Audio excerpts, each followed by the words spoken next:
Siddhartha emprende un viaje físico y espiritual para buscar el sentido de su vida y de este modo conseguir la felicidad. Pero antes de comenzar, un par de preguntas. ¿Qué tienen en común Siddhartha y Twitter? ¿Y por qué Vincent está en medio de todo este asunto?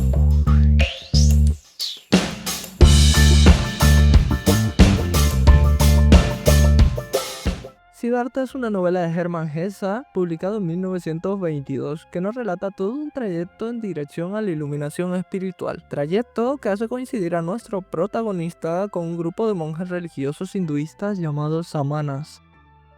¿Quiénes son estos monjes? Hay muchos datos curiosos sobre ellos, pero algo que llama mucho la atención eran sus prácticas en torno a la ahimsa, la no violencia física, verbal o mental hacia cualquier ser vivo. Prácticas tan extremas como caminar descalzo y despacio para no pisar insectos en el suelo y usar telas en el rostro o incluso máscaras para no matar por despiste insectos voladores al respirar. La comida en este modo de vida tan radical era todo un problema. Para empezar, no podían comer carnes ni huevos e incluso de las plantas, que eran su única fuente de alimentación, cuidaban de no dañarlas al momento de tomar su fruto, y por lo tanto no podían alimentarse de tubérculos o cebollas, porque esto implicaba arrancar la raíz y en consecuencia matar la planta. Y no solo era muy limitada la variedad de comestibles, sino que no podían encender fuego para no asesinar insectos con las llamas o el calor, así que subsistían a base de alimentos crudos y de lo poco que lograban recolectar de la caridad. Como expliqué antes, el ahimsa no solo se trataba de evitar la violencia física, sino que estos monjes también se negaban a herir de forma verbal a otras personas, por lo que practicaban el mauma, que consistía en un silencio voluntario que, además de evitar maldecir o mentir, también impedía que asesinaran insectos al hablar.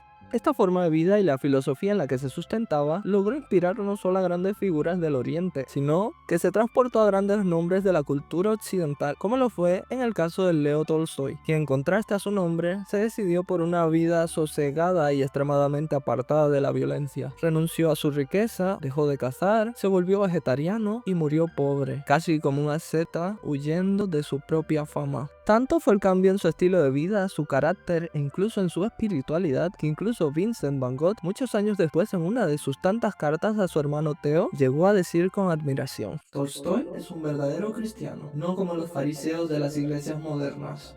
Los fariseos, por su parte, son una de las sectas más conocidas del segundo templo del judaísmo, y aunque su nombre se asocia muchas veces a la hipocresía, la verdad es que fueron grandes reformistas de su época. Eran una especie de movimiento progresista religioso que creían que la ley debía adaptarse al día a día y no quedarse solo en el templo. Pero lo que sin dudas describe mejor a los fariseos era su fascinación por la disputa. Amaban discutir. Los textos rabínicos preservan ambas opiniones opuestas en muchas discusiones con la frase: estas y aquellas son las palabras del Dios viviente.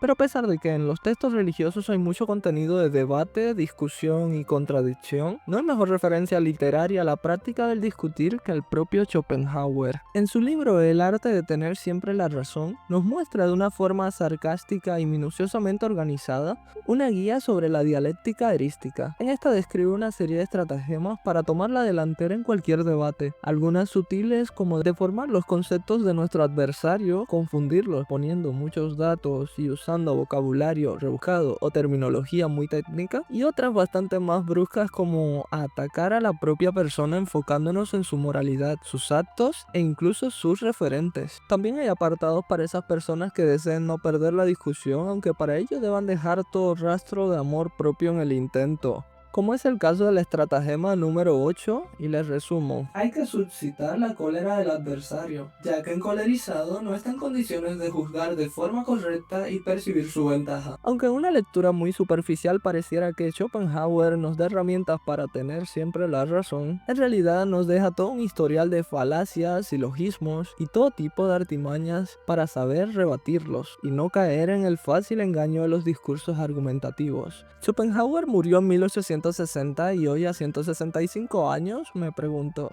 ¿cómo habría resultado si el filósofo se encontrara de pronto con la mayor fuente de pasiones, enfrentamientos, choques, confrontaciones y violencia? Sí, le estoy hablando de la Gran X. Esa no, ¿la otra X? Como algunos aún le preferimos llamar, Twitter.